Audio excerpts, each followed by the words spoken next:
একটা দলের আওয়ামী লীগের ছোট ছোট নেতারা তারা গিয়েছে বিদেশে চিকিৎসা করতে, কিন্তু বেগম খালেদা জিয়াকে দেয়নি।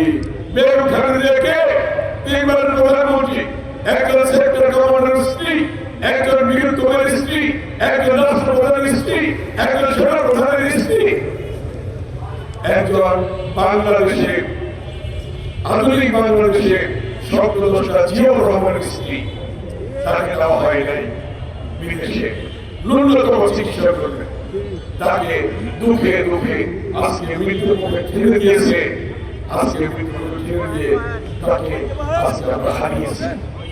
তাই আজকে জনগণ জানতে চায়, এর দায় কিন্তু বিগত ফ্যাসিস্ট সরকার এড়াতে পারবেন না।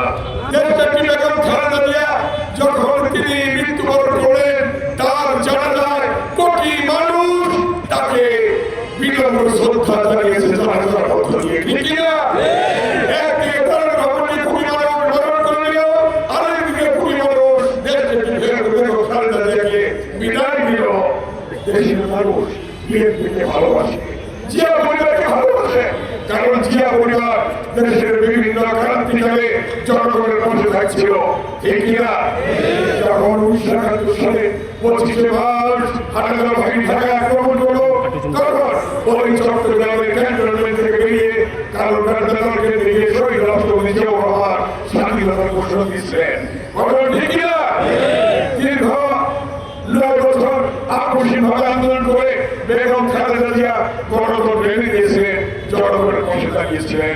দীর্ঘ 17 বছরের মধ্যে এক যুগ বিএনপির ভারপ্রাপ্ত চেয়ারম্যান জনাব তারেক রহমান নেতৃত্ব দিয়ে ফ্যাসিস্টের পতন ঘটিয়েছে এবং আমাদের হাজার হাজার ছাত্র জনতা রক্ত দিয়েছে। তার মধ্যে আমার পাশে বসে আছে সেই কেরানীগঞ্জের যে রিয়াজ শহীদ হয়েছে, সেই রিয়াজের বাবা এখানে আছে, আবু সাইদ, ওয়াসিম, হাজার হাজার ছাত্র জনতা সেদিন রক্ত দিয়েছে। সেদিন তাদের রক্তের বিনিময়ে আমরা পেয়েছি নতুন বাংলাদেশ। সেই বাংলাদেশ রাষ্ট্র অন্তর প্রতিষ্ঠা সরকার 3টি নির্বাচনে আমরা ভোট দিতে পারেনি। আজকে নির্বাচন হচ্ছে, সেই নির্বাচনে আল্লাহ তাআলা আপনাদের ভোট দেওয়ার সুযোগ করে দিয়েছে।